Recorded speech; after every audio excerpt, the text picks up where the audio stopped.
হযরত মূসা আলাইহিস সালাম যখন বলেছেন লা ইলাহা ইল্লাল্লাহ, এই ধাক্কা ফেরাউন বরদাশত করতে পারে নাই। দরিয়ায় নীলের ভিতরে আল্লাহ পাক ডুবায়ে শেষ করে দিয়েছেন, দেন নাই? হযরত মূসা আলাইহিস সালাম তার উম্মতেরা দরিয়ার পাশে বসে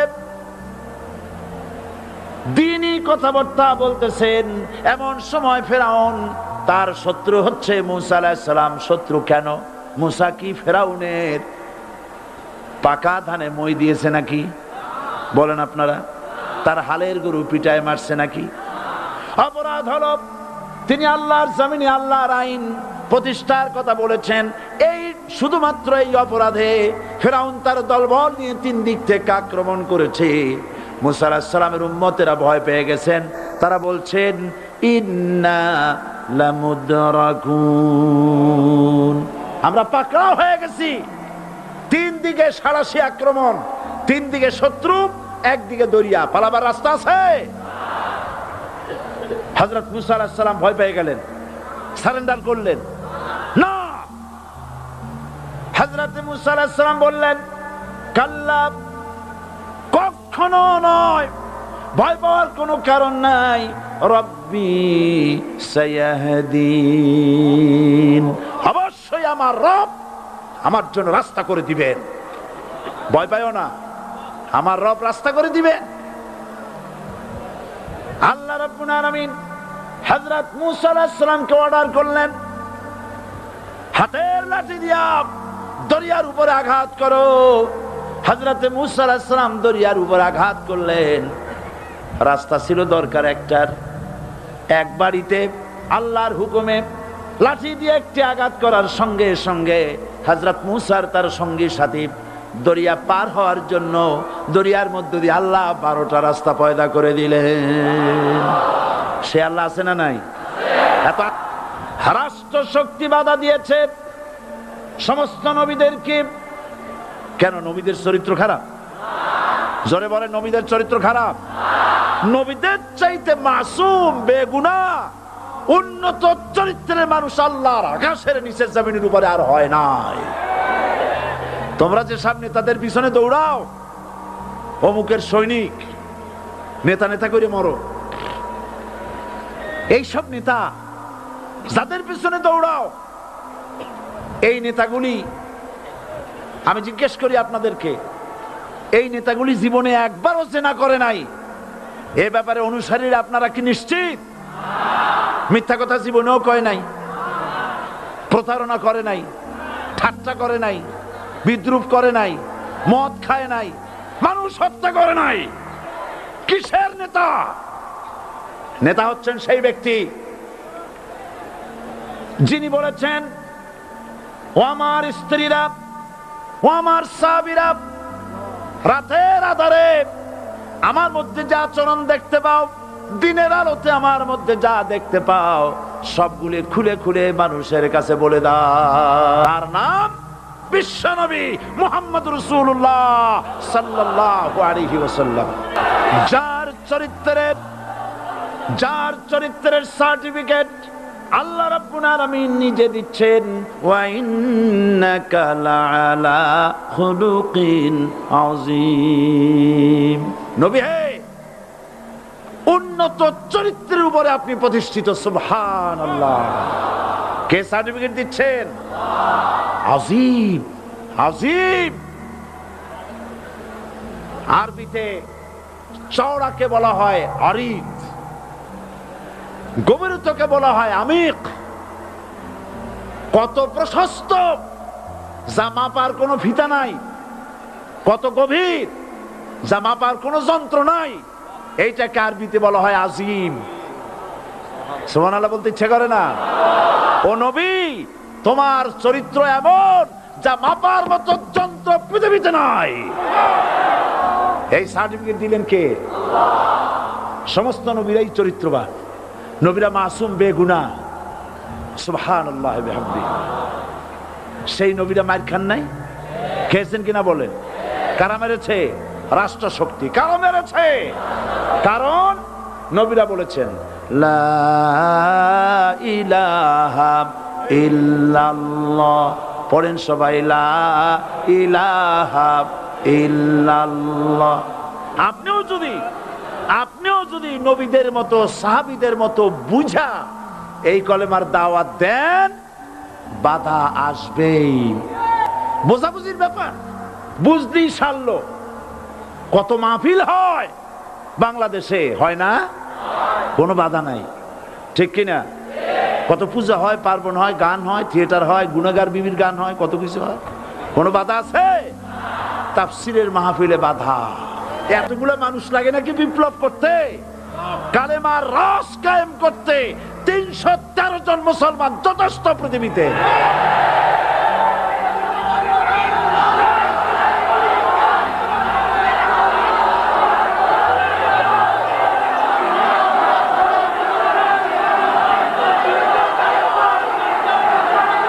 আল্লাহ পাক কোরআনে কারীমের মধ্যে আল্লাহ পাক বলেছেন, এমন একজন নবী পাঠাই নাই। ইয়া হাসরাতান আলাল ইবাদ, বান্দার উপরে আফসোস। আহারে, কে বলতেছেন? আমার আল্লাহ। বলেন, আমার আল্লাহ। তিনি আফসোস করছেন, আফসোস। একজন পয়গম্বর এমন পাঠাইলাম না, একজন রাসূল পাঠাইলাম না যার সাথে এরা ঠাট্টা করে নাই, বিদ্রুপ করে নাই, পাগল বলে নাই, মারে নাই।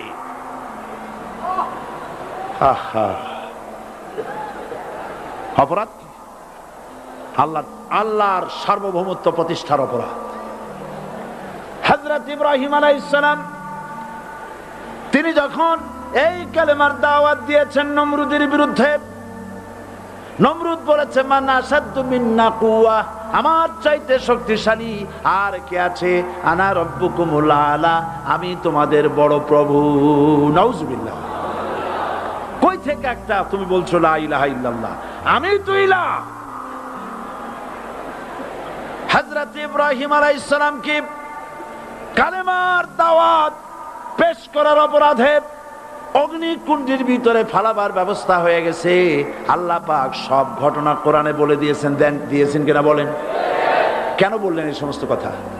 এই জন্য বলেছেন, ফেরাউন মরে যাবে, নমরুদ মরে যাবে, কিন্তু তাদের প্রেতাত্মারা যুগে যুগে তারা বেঁচে থাকবে। আগুনের ভিতরে ফালাবার ব্যবস্থা হয়েছে। আল্লাহ পাক বলে দিয়েছেন, আমার রাস্তায় যদি চেষ্টা করো, জিহাদ করো, আমার সাহায্য তোমরা পাবে। ওয়া কানা হাক্কান আলাইনা নাসরুল মুমিনিন, মুমিনদেরকে সাহায্য করা আমি আল্লাহর জন্য ওয়াজিব। সুবহানাল্লাহ বলবেন না? আলহামদুলিল্লাহ বলবেন না? আমার জন্য ওয়াজিব মুমিনদেরকে সাহায্য করা। ইব্রাহিম আলাইহিস সালামকে আগুনে ফালানো হচ্ছে। হযরত জিবরাইল বলেন, ইব্রাহিম তোমাকে আগুনের ভিতরে ফালানো হতেছে, আমার কাছে সাহায্য চাও, আমি তোমারে বাঁচায় দেব। হযরত ইব্রাহিম আলাইহিস সালাম তিনি বললেন, জিবরাইল আমার পরীক্ষা চলতেছে, আমাকে ডিস্টার্ব করো না, আমি তোমার কাছে সাহায্য কেন চাইব? আমি তো এমন কোন অন্ধ আল্লাহর ইবাদত করি না যিনি তার বান্দার দুঃখ দুর্দশা নিজের চোখে না দেখেন। পরীক্ষা পাশ করছে না? পাশ করছেন কিনা? হযরত ইব্রাহিম বলেন, শোনো জিবরাইল, আমি যদি আগুনের ভিতরে পড়ে যাই আর আগুনে পুড়ে যদি ভস্ম হয়ে যায়, আমার আল্লাহ যদি এতে খুশি হন, তাহলে আমি আমার রব্বুল আলামিনকে খুশি করার জন্য এভাবে 1000 বার পুড়তে আমি রাজি আছি। ইব্রাহিম আলাইহিস সালাম আগুনের ভিতরে পড়ে গেলেন।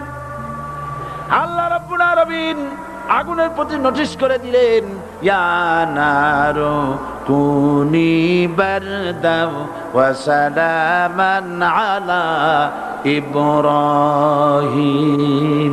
আগুন আমার ইব্রাহিমের জন্য শান্তিদায়ক, ঠান্ডা হয়ে যা। ইব্রাহিম আলাইহিস সালাম জ্বলছেন, পুড়ে গেছেন। নমরুদ তার প্রাসাদের ছাদে বসে ইব্রাহিম আলাইহিস সালামের পোড়া দৃশ্য দেখে আনন্দ করবে, আগুনের দিকে তাকায় দেখে ইব্রাহিম আরামে বসে আছেন। পোড়া তো দূরের কথা, জামাও পরে নাই, ও ডাক দিয়া বলে, রে আগুন, গোটা জাতি নিয়ে তোর পূজা করলাম, আমার দুশমন কেন জ্বালাইতে পারিস না? তোর জ্বালানোর শক্তি কি নষ্ট হয়ে গেছে নাকি? আগুনের ভিতর থেকে আওয়াজ বেরিয়ে এলো, নমরুদ, আমার ভিতরে দাহ্য শক্তি, জ্বালানোর শক্তি আছে কি নাই যদি প্রমাণ করতে চাও, টেস্ট করতে চাও, তুই নিজে আয়, তোরে সুদ্ধা তাম দুনিয়া জ্বালাই দিতে পারি, ইব্রাহিমের এক গাছা পশম জ্বালাইতে পারি না। বিশ্বকবি আল্লামা ইকবাল কি সুন্দর করে বলেছেন, আজ ভি হো জু ইব্রাহিম কা ইমা पैदा आग कर सकती है एक अंदाजे गुलिस्तां पैदा।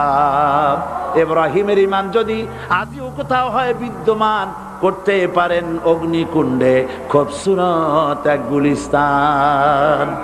এখনো যদি ইব্রাহিমের সন্তানদেরকে আগুনের মধ্যে ফেলে দেওয়া হয়, আর ইব্রাহিম ঈমান যদি থাকে, আগুনকে ফুলের বাগান বানাবার ক্ষমতা আল্লাহর আছে। চিরকাল আল্লাহ পাক এই কালেমাকে দিয়েছেন আল্লাহর সার্বভৌমত্বকে প্রতিষ্ঠা করার জন্য।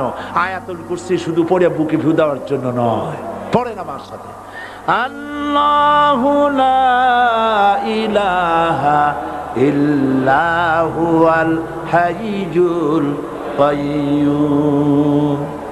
দুনিয়ার সমস্ত পয়গম্বর অত্যাচারিত হলেন, শুধু তাই নয়, বিশ্ব নবী আখেরি জামানার পয়গম্বর নবী মুহাম্মদ রাসূলুল্লাহ সাল্লাল্লাহু আলাইহি ওয়াসাল্লাম জাতির কাছে আসলেন। তিনি এসে বললেন, ইয়া আইয়ুহান নাস কুলু লা ইলাহা ইল্লাল্লাহ। প্রথম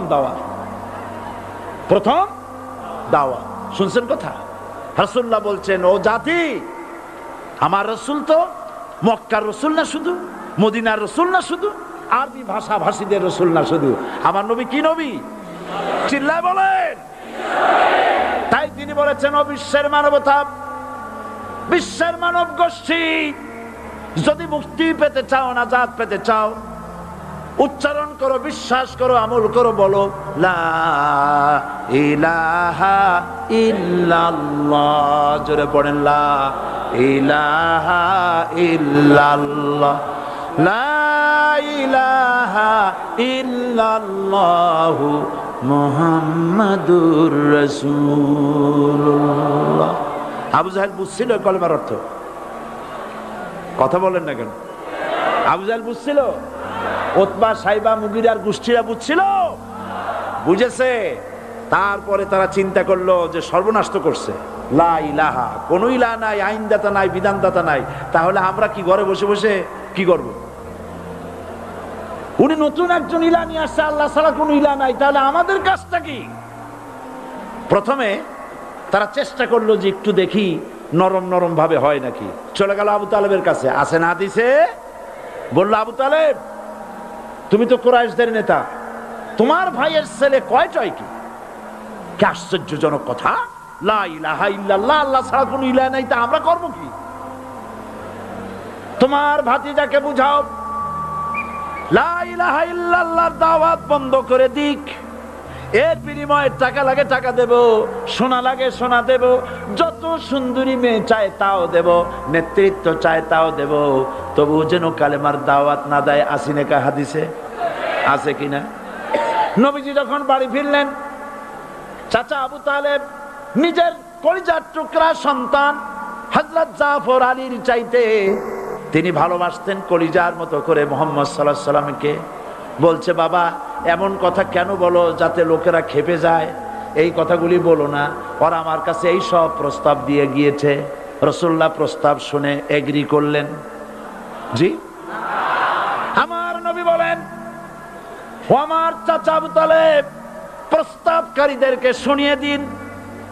হুজুরের সাথে তখন অনেক লোকজন নাকি, অনেক অস্ত্রপাতি, কিচ্ছু নাই, আল্লাহর শক্তি ছাড়া কিছুই নেই।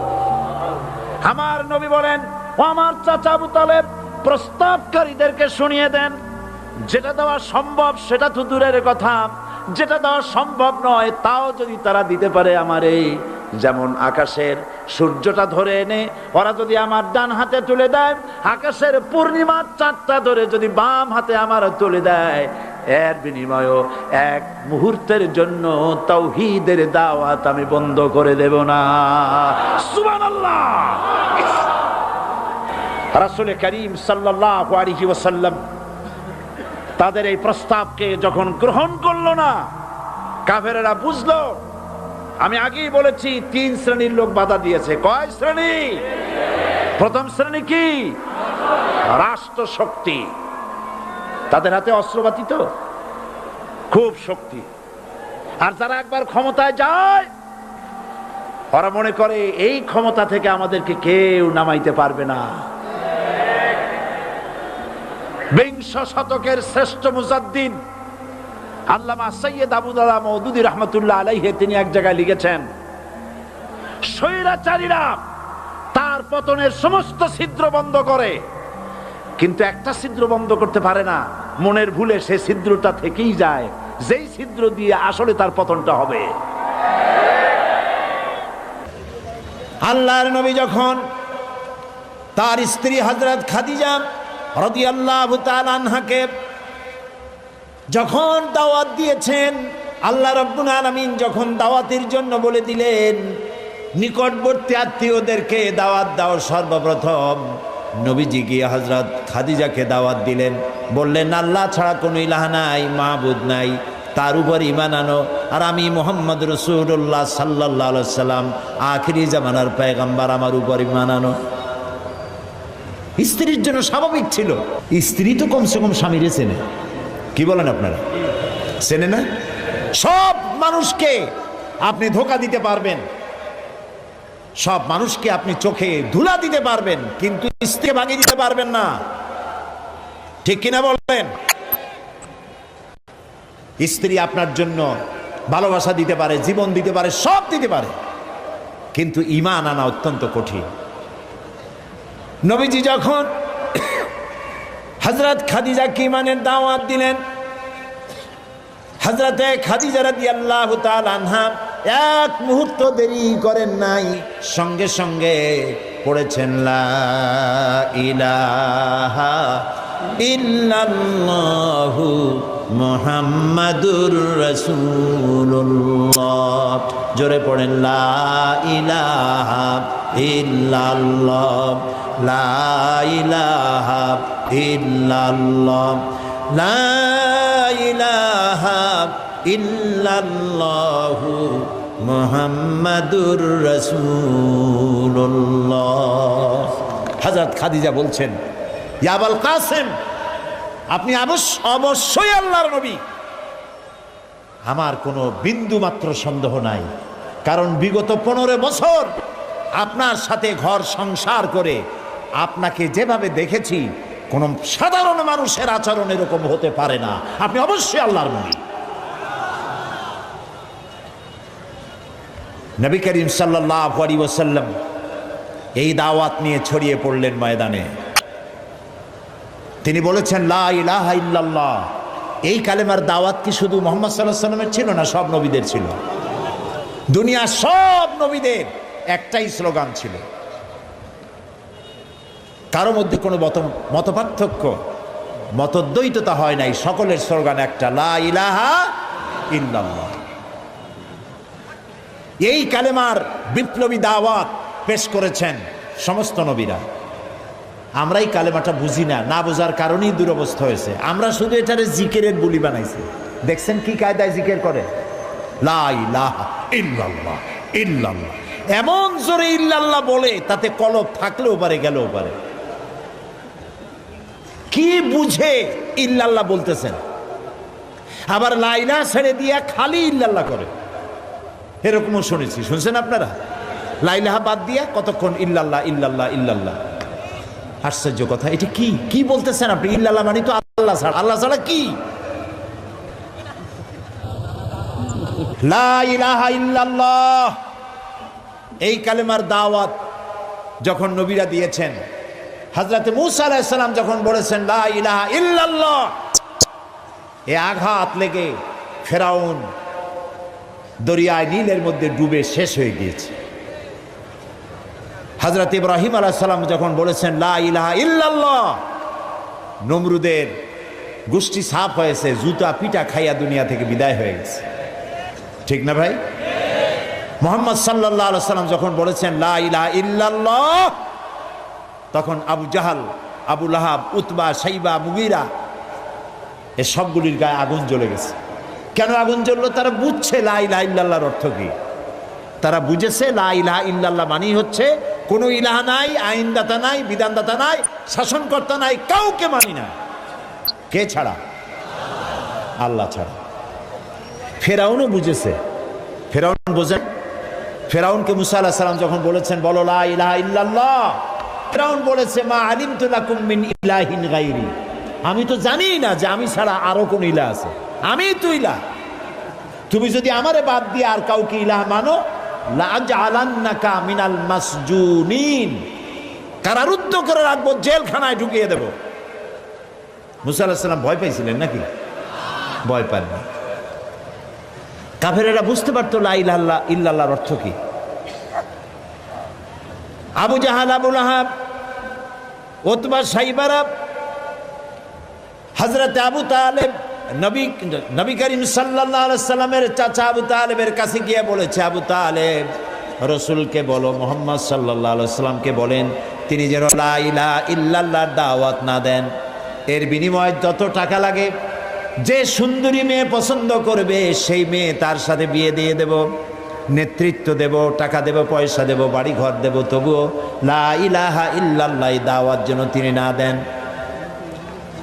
নবীজির কাছে যখন প্রস্তাব গেল, আল্লাহ নবী বললেন চাচাজি আবু তালিব, প্রস্তাব যেটা এসেছে ওই প্রস্তাবকরা যা দিতে পারবে সেটা তো স্বাভাবিক কথা, যেটা দিতে পারবে না তাও যদি ওরা আমার হাতে দিতে পারে, যেমন আকাশের সূর্যটা ধরে এনে যদি ওরা আমার ডান হাতে তুলে দেয়, আকাশের পূর্ণিমার চাঁদ যদি ধরে এনে আমার বাম হাতে তুলে দেয়, এরও বিনিময়ে আমি আল্লাহ নবী মুহাম্মদুর রাসূলুল্লাহ এক মুহূর্তের জন্য তাওহীদের দাওয়াত বন্ধ করে দেব না।